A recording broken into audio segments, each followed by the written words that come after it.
মুসলমানদের মধ্যে আমি প্রথম। মুসলমানদের মধ্যে আমি প্রথম। একথা কে বলেছিল? একথা বলেছিল হজরত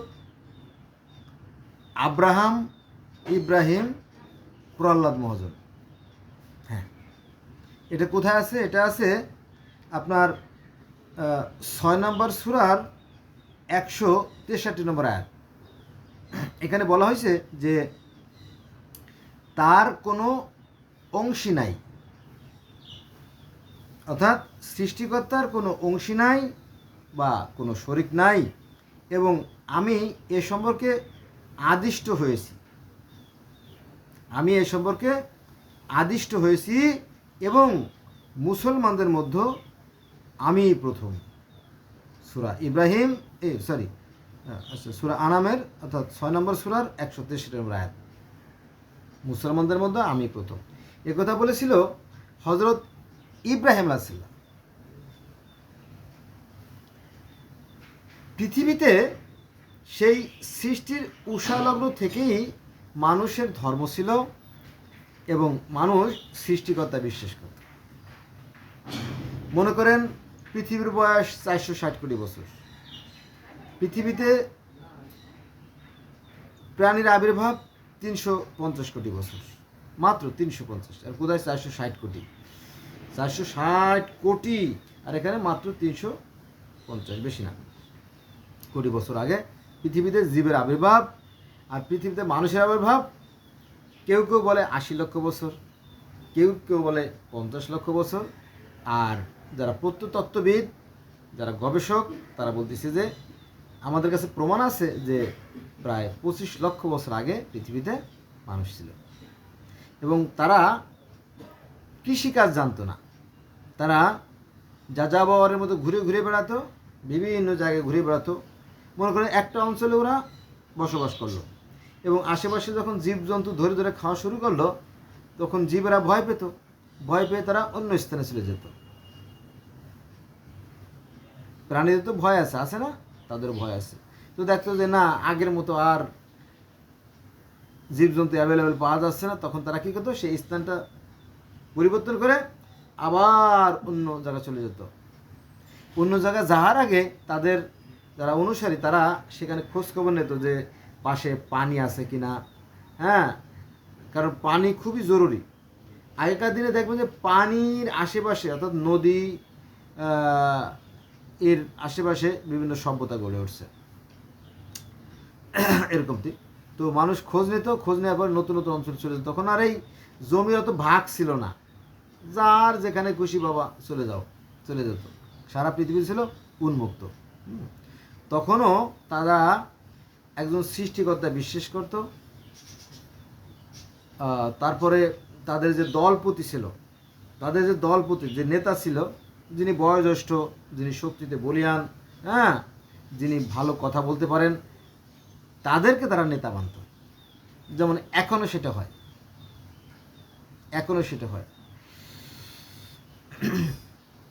এরকম বিষয়টা তখনও ছিল।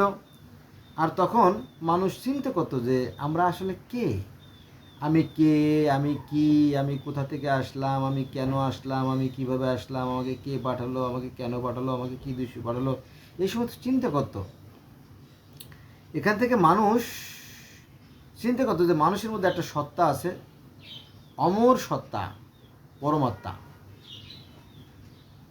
তাতেও তারা বিশ্বাস করতো। পৃথিবীতে যে আমরা 4,500 ধর্ম পাই, প্রত্যেকটা ধর্মে দেখবেন তারা পরমাত্মা বিশ্বাস করে, পরকালে বিশ্বাস করে এবং কর্মফলে বিশ্বাস করে। কিন্তু ওই যে ধার্মিকতার অহংকার, হিংসা আমাদেরকে সর্বনাশ করে ফেলাইছে। হ্যাঁ, আমরা মনে করি আমাদের ধর্ম বড়, ফলে অন্য ধর্মগুলো জানা হয়ে ওঠে না। যদি আমরা জানতাম তাহলে বোধহয় এই ধর্ম নিয়ে তো বাড়াবাড়ি খুনোখুনি হতো না। বোঝা গেছে বিষয়টা? কিন্তু আমরা জানি না, না জানার কারণে এই বিভেদ সৃষ্টি হয়েছে আর কি। আচ্ছা, যাক, তখনকার দিনে মানুষ সূর্যের তাপ, বাতাস, সূর্য, আলো, শক্তি, পাহাড়, গাছ, এই সমস্ত প্রাকৃতিক শক্তির কাছে মাথা নত করত। কেন করতো জানেন? তার কারণ আছে, যুক্তি আছে। যুক্তি ছাড়া তো হয় না, তারা তো একেবারে নির্বোধ না। তারা দেখলো যে গরুকে যখন আমরা আদর সোহাগ করি তখন গরু বেশ ভালোই শান্ত থাকে, দুধ দেয়। আর যদি আমরা গরুটা ঠিকমতো খাবার না দেই, যত্ন না করে দিলে লাথি মারে। গরু তো লাথি মারে, ছাটি মারে, তাই না? অনেক সময় মানুষ মারাও যায়, অসুস্থ হয়ে যায় আর কি। তো দেখবেন যে গরুরে মানুষ যত্ন করা শুরু করলো। তারপর মানুষ চিন্তা করে দেখলো যে হায় হায়, সূর্যের তাপ যেখানে পড়ে না, সূর্যের তাপ যেখানে পড়ে না, অর্থাৎ যেখানে ছায়াযুক্ত, সেই সমস্ত গাছে কোনো ফল হয় না, ফুল ফোটে না। আবার যেখানে আলো সুন্দরভাবে গাছের পর পড়ে, সেই সমস্ত গাছে ভালো ফল দেয়, যথেষ্ট ফলন হয়। তখন দেখলো যে সূর্যের একটা শক্তি আছে, সূর্যের তাপ, এই তাপের কারণেই ফুল ফল হয়। তো এই সূর্যকে তারা একটা শক্তিরূপে মান্য করত। আবার দেখতো যে গাছে যে পাতাগুলো হয়, কোমল পাতা, যেমন পুঁই শাক, ডাঁটা শাক, তাই না? এরকম তো অনেক শাক আছে, পালং শাক, এগুলো আমরা খাই না? খাই। আবার এই গাছ থেকে চাল, ডাল, গম, আটা, ময়দা, ভুট্টা যা আছে এই গাছ থেকেই আসে। এই গাছে যদি ফুল ফল না ফোটে তাহলে মানুষ না খেয়ে মারা যাবে, তাই না? শুধু তাই না, মানুষ চিন্তা করতো যে এই গাছে আমাদেরকে ফুল দেয়, ফল দেয়, ফসল দেয়, তারপরে এই যে পাতা দেয় সেগুলোতে আমরা জ্বালানি হিসেবে ব্যবহার করি। গাছের যে কাঠ আছে সেটাকে আমরা জ্বালানি হিসেবে ব্যবহার করি। গাছের যে ডাল আছে সেগুলো দিয়ে আমরা ঘর তৈরি করি। বিপদ আপদে ঝড়ের সময় গাছে আমরা আশ্রয় নিই। আবার এই গাছের কাঠগুলোকে টুকরো টুকরো করে তারা খড় তৈরি করে, সেই খড়ের ভিতরে তারা এই মনে করেন যে গরু, ছাগল, হরিণ, শুয়োর, এই জাতীয় জানোয়ার যেগুলো মানুষ জবাই দিয়ে খায়, সেগুলোকে তারা কী করতো? খড়ের মধ্যে পালতো। তো সেক্ষেত্রেও গাছের ব্যবহার ছিল খুবই গুরুত্বপূর্ণ। তো তাই তারা সেই গাছকে ভক্তি করত। এই হলো বিষয়। আর গাছ যে সবচেয়ে গুরুত্বপূর্ণ আর একটা ভূমিকা পালন করে যাচ্ছে, সেই বিষয়গুলো তারা ওই সময় জানতো না, পরে জানছে। সেটা হচ্ছে যে অক্সিজেন। পৃথিবীতে যেদিন গাছ থাকবে না, পৃথিবীতে যেদিন গাছ থাকবে না, সেদিন থেকে মানুষও থাকবে না। মজা না? এই জন্য মানুষ গাছকে ভক্তি শ্রদ্ধা করতো, পূজা করত।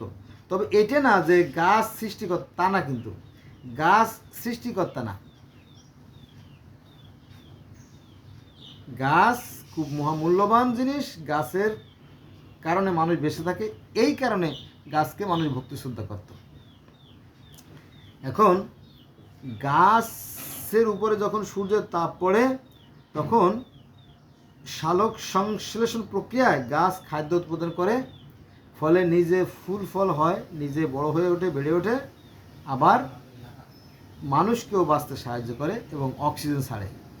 আর এই অক্সিজেনের উপর নির্ভর করে পৃথিবীতে যত মাছ আছে, এই মাছের জন্য অক্সিজেন লাগে, পৃথিবীতে যত কীট পতঙ্গ আছে তাদের জন্য অক্সিজেন লাগে, আর পৃথিবীতে যত মানুষ আছে তাদের জন্য এই অক্সিজেন লাগে। অর্থাৎ এই গাছ এই অক্সিজেন সাপ্লাই দেয়, মহা গুরুত্বপূর্ণ। সেই হিসেবে গাছকে আমি তো ভক্তি করব, তবে সৃষ্টিকর্তা হিসেবে নয়।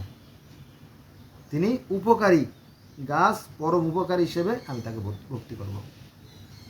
এই ধারণা হয়তো কোনো দেবতা, হয়তো কোনো নবী রাসূল, এই টাইপের কেউ না কেউ তাদেরকে এই আশ্বাস বা এই বিশ্বাস দিয়েছিল, ফলে তারা গাছকে শ্রদ্ধা করত। বন্ধুরা, কথা অনেক, কিন্তু এত কথা তো বলা যায় না, আর বড় ভিডিও মানুষ দেখতে চায় না। তাহলে এখানে বলা হয়েছে কি, যে তার কোনো অংশী নাই এবং আমি এ সম্পর্কে আদিষ্ট হয়েছি মুসলমানদের মধ্যে আমি সর্বপ্রথম। যাক, এই তারপরে এভাবে যে সমস্ত মানুষেরা, যে সমস্ত মহামনীষীরা বলতো যে এই গাছ না থাকলে আমরা বাঁচবো না, এই গাছ আমাদের অকৃত্রিম বন্ধু, হ্যাঁ, এই জাতীয় যারা দামি দামি কথা বলতো, দামি দামি যারা কথা বলতো, তো এই ধরনের মহামানুষেরা যখন মারা যেত, তখন তাদেরকে স্মরণীয় বরণীয় করে রাখার জন্য, তাদের স্মৃতিকে হৃদয়ে ধারণ করার জন্য বা অমরত্বের জন্য তাদের কি করত, তাদের আকৃতিতে মূর্তি তৈরি করত। মূর্তি মানে এই না যে এই মূর্তিরা ঈশ্বর বা ভগবান বা আল্লাহ বা সৃষ্টিকর্তা বা দেবতা, এমন কিছু না। এই হলো দেবতার আবির্ভাব। আর একটা বিষয়, আমরা যদি পবিত্র কোরআন শরীফ পড়ি তাহলে সেখানে আমরা দেখতে পারবো যে যখন আল্লাহ পাক আদমকে সৃষ্টি করলো, সূরা বাকারার 34 নম্বর আয়াতে আছে, 30 অথবা 34 নম্বর আয়াতে আছে, অর্থাৎ পবিত্র কোরআন শরীফের 2 নম্বর সূরার 2 নম্বর সূরা তো বাকারা, এর 30 অথবা 34 নম্বর আয়াতে বলা আছে যে আমি আদমকে সৃষ্টি করার তাকে সিজদা করতে বললাম। আল্লাহ কি এরকম একটা ভুল করতে পারেন? আল্লাহ কি এত বড় ভুল করতে পারেন যে আদমকে সিজদা করো? এর মধ্যে একটা রহস্য লুকায় আছে। এই রহস্যের কারণে এই হিন্দু মুসলমান দুই দল বিভক্ত হয়েছে। যাক, এই বিষয়। তো এই মানুষ সৃষ্টি করার পরে যে একটা অনুষ্ঠান হয়েছিল, এই অনুষ্ঠানটা বহু ধর্মে আছে। সনাতন ধর্মে আছে, মিশরীয় ধর্মে আছে, সুমেরীয় ধর্মে আছে, ব্যাবিলনীয় ধর্মে আছে, পৃথিবীর বহু ধর্মে আছে, গ্রিক ধর্মেও আছে। গ্রিক ধর্মে যখন মানুষ সৃষ্টি করা হলো তখন সমস্ত দেবতাদেরকে দাওয়াত দেওয়া হয়েছিল যে তোমরা আসো, আমরা নতুন একটা জাত সৃষ্টি করতেছি। তো সেখানে বলা আছে সমস্ত দেবতারা সেই প্রথম মানব অর্থাৎ সেই প্রমিথিউস এবং প্যান্ডোরাকে একটা উপহার দিয়েছিল, উপহার, সেই কাহিনী আছে। যাক, তো এক পর্যায়ে হজরত ইব্রাহিম আলাইহিস ছিলেন কিন্তু খুবই উচ্চ মানের শিক্ষিত। হজরত ইব্রাহিম আলাইহিস জন্ম নেওয়ার পরে 7 বছর তিনি গিয়েছিলেন, 7 বছর পর্যন্ত গিয়েছিলেন। আগেকার দিনে অত তাড়াতাড়ি স্কুলে ভর্তি করা হতো না। এরপরে তিনি উচ্চ শিক্ষার জন্য বিদেশে ভ্রমণ করেন। অর্থাৎ ইব্রাহিম আলাইহিস জন্ম হয়েছিল আপনার মেসোপটেমিয়া মানে কি 2 নদীর মধ্যবর্তী স্থল, মেসোপটেমিয়া অঞ্চলে উর নামক শহরে। তো ওইখানকার যে সমস্ত মানুষেরা বাস করতো তখন তারা সৃষ্টিকর্তাকে বলতো বাল দেবতা হিসেবে পূজা করত। ভালো কথা। তো হযরত ইব্রাহিম সাল্লাম যখন উচ্চশিক্ষার জন্য বিদেশে ভ্রমণ করেন এবং তিনি পারস্য, মিশর তো তখন ছিল পৃথিবীর মধ্যে প্রথম সভ্য জাতি। তো বিভিন্ন উন্নত রাষ্ট্রগুলোতে তিনি লেখাপড়া উচ্চ ডিগ্রি অর্জন করার পরে উনি দেশে চলে যান। দেশে যাওয়ার পরে তার যে পিতা, ওই যে আজর বা নমরুদ যাই বলেন, তো তিনি আবার নিজেকে অনেক বড় রাজা বা নিজেকে ঈশ্বর দাবি করত। তো ছেলে যেহেতু বাবার মতো না, মূর্খ না, সে তো শিক্ষিত, সে বলল বাবা তুমি যে নিজেকে যে ঈশ্বর দাবি করো এটা কি ঠিক? কেন নয়? এখন এই যে আমি জেলে লোকজন ঢুকাই, মন চাইলেই কল্লা কেটে ফেলাই, আবার মন চাইলে আমি তাদেরকে জীবিত করে দেই অর্থাৎ মুক্ত করে দেই, বলে সেটা তো তুমি পারো, তোমার গুন্ডা পান্ডা সান্ডা যারা আছে, কি গুন্ডা পান্ডা সান্ডা, হ্যাঁ গুন্ডা পান্ডা সান্ডাদের বললেই তো তারা ধরে নিয়ে এসে মারে ফেলে কাটিয়ে ফেলে, কিন্তু তুমি যে ঈশ্বর দাবি করো এটা কি ঠিক? এটা কেন নয়? আচ্ছা ঠিক আছে, তুমি যদি ঈশ্বর হয়ে থাকো, যেহেতু ইব্রাহিম আলাইহিস সালাম ছিলেন জ্ঞানে গভীর, তিনি প্রকৃতি নিয়ে চিন্তা করতেন, তো ইব্রাহিম আলাইহিস সালাম বলল যে বাবা তুমি যদি সত্যিকার অর্থে ঈশ্বর হয়ে থাকো তাহলে তুমি একটু এই যে পূর্ব দিক থেকে সূর্য উদিত হয় প্রতিদিন, তুমি একটু পশ্চিম দিক থেকে উদিত করে দেখাও তো বাবা, তাহলে তোমার আমি ভগবান আল্লাহ ঈশ্বর হিসেবে মেনে নেব। এই বেয়াদব, বাপের সাথে মুখে মুখে তর্ক, এই তুই আমার মান ইজ্জতে হাত দিছিস। এই দেখেন মূর্খরা কিন্তু মূর্খই থাকে, মূর্খরা কিন্তু তর্কে উস্তাদ, এবং ছোট লোকদের সবচেয়ে বড় অস্ত্র হচ্ছে গালাগালি। তো এই মূর্খ কিছুতেই সংশোধিত হলো না। তো এই প্রহ্লাদ মহাজন বা হিরণ্যকশিপু দিবারাত্র সেই নিরাকার সৃষ্টিকর্তা বলতো যে দেখো মানুষেরা, এই যে চন্দ্র, সূর্য, গ্রহ, নক্ষত্র, দিনডা, জোয়ার ভাটা, ঋতুপরিবর্তন, সকাল সন্ধ্যা, সব কিছু একটা সূক্ষ্ম নিয়ন্ত্রণের মাধ্যমে পরিচালিত হচ্ছে। এর পিছনে একটা অদৃশ্য শক্তি আছে, তিনি হচ্ছে আল্লাহ, তিনি হচ্ছে মাবুদ, তিনি হচ্ছে ইলা, তিনি হচ্ছে গড, তিনি হচ্ছে ঈশ্বর, তিনি হচ্ছে আহুরা মাজদা। এই তখন দেখো যে না, ইব্রাহিমের কথা তো খুবই যুক্তিযুক্ত, তাই না? তার দলে যথেষ্ট লোক হয়ে গেল, তো তার পিতার সাথে লাগলো দ্বন্দ্ব। জানেন তো যে ইব্রাহিমের সাথে তার পিতার ওই যে মূর্তি ভাঙা নিয়ে যে দ্বন্দ্ব, ওই দ্বন্দ্বের কথা সনাতন ধর্মে আছে প্রহ্লাদ মহাজনের কাহিনীতে, আর ইহুদি ধর্মে আছে আর রোমের কাহিনীতে, খ্রিস্টানদের ইব্রাহিম আর আমাদের নবী ইব্রাহিম একই একই কাহিনী। কত যুগ আগ থেকে যে চলে আসছে সেটা সৃষ্টি করতে ভালো লাগে। এই ঘটনা সত্যি। আবার বিজ্ঞানীরা দেখেন যে এই যে আজকে হলো কয় তারিখ, আজকে হচ্ছে 23 তারিখ, 23/6/2025 সাল, সোমবার। সোমবার না, সোমবার। তো বিজ্ঞানীরা মানে হাতে গোনা মানুষের মধ্যে যদি 2-1 থেকে থাকে তাহলে বিজ্ঞানীরা, কারণ এই বিজ্ঞানীরা মানুষের কল্যাণের জন্য অফুরন্ত নিয়ামত সৃষ্টি করছে। এমনকি এই যে কাগজ, এই যে সব কিছু বিজ্ঞানের দান, তাই না? সব কিছু দেখবেন এই যে আমরা সুউচ্চ ভবনে, তাই না, নিরাপদ জায়গায় এসির মধ্যে বসে আছি, তাই না, সবই বিজ্ঞানের দান। তো বিজ্ঞানীদেরকে আপনার গুনতে হবেই। তো বিজ্ঞানীরা কিন্তু সৃষ্টিকর্তা বিশ্বাস করে, অর্থাৎ 70% বিজ্ঞানী, মানে 70% বিজ্ঞানীরা সৃষ্টিকর্তা বিশ্বাস করে। কিন্তু এ সত্ত্বেও মুসলমানরা বলে না, ওরা সৃষ্টিকর্তা বিশ্বাস করে না। কেমন কথা! এরা কি করে? অশান্তি সৃষ্টি করে, পরিবেশ নষ্ট করে। যাও, তো বিজ্ঞানীরা বলতেছে যে এই যে বিশ্ব ব্রহ্মাণ্ড সুশৃঙ্খল ও সুনিয়ন্ত্রিতভাবে পরিচালিত হচ্ছে, নিঃসন্দেহের পিছনে একটা শক্তি আছে, সেই শক্তিকে পৃথিবীর বিভিন্ন ডাকে। তো ঠিক ইব্রাহিম আলাইহিস সালামও তিনি গভীর চিন্তাশীল ছিলেন, তিনি খুবই বুদ্ধিমান লোক ছিলেন, বিচক্ষণ ছিলেন। তাই তিনি বললেন যে এই মূর্তি বা এই সমস্ত গাছপালা পাহাড় পর্বতে কিছু করতে পারে না, এর পিছনে একটা কেন্দ্রীয় শক্তি আছে, সেই শক্তিকে বিভিন্ন মানুষ বিভিন্ন ডাকে। এটা এখান থেকে পরিবর্তন আসছে, এখন আবার শুরু হয়েছে কাড়াকাড়ি।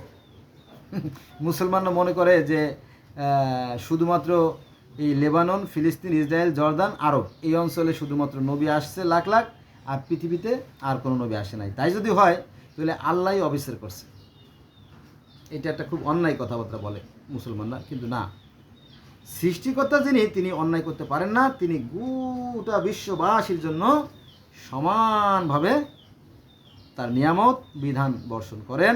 আর তা হচ্ছে পৃথিবীর প্রত্যেকটা মাছকে তিনি জ্ঞান দিয়েছেন, পৃথিবীর প্রত্যেকটা গাছকে তিনি জ্ঞান দিয়েছেন, পৃথিবীর প্রত্যেকটা কীটপতঙ্গকে তিনি জ্ঞান দিয়েছেন, পৃথিবীর প্রত্যেকটা পাখিকে তিনি জ্ঞান দিয়েছেন, এবং পৃথিবীর প্রত্যেকটা মানুষকে তিনি জ্ঞান দিয়ে সৃষ্টি করেছেন। All animal are equal in the eyes of creator.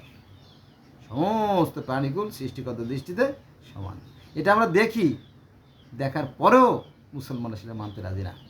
কতটা মূর্খ হলে এমনটা হয়! তারা মনে করে যে আমাদের নবীকে সৃষ্টি না করলে কোনো কিছু সৃষ্টি করা হতো না। যদিও এটা মিথ্যে কথা, তারা সেই মিথ্যাটাকেই পালন করে বসে আছে। কিন্তু সৃষ্টিকর্তা আরও মহান, আরও মহান। তিনি সবার জন্য সমান। তার কাছে ধর্ম টর্ম বলে কিছু নাই। তার কাছে পথ, যারা সৎ আর অসৎ দুটো পথ। যারা সৎকর্ম করে তাদেরকে তিনি নিরাপত্তা দেন, আর যারা অসৎ কাজ করে তাদেরকে তিনি ধ্বংস করে দেন। কিন্তু আজকে এই পর্যন্ত রইল না, আমার সাথে থাকবেন আর কি। ধন্যবাদ সবাই।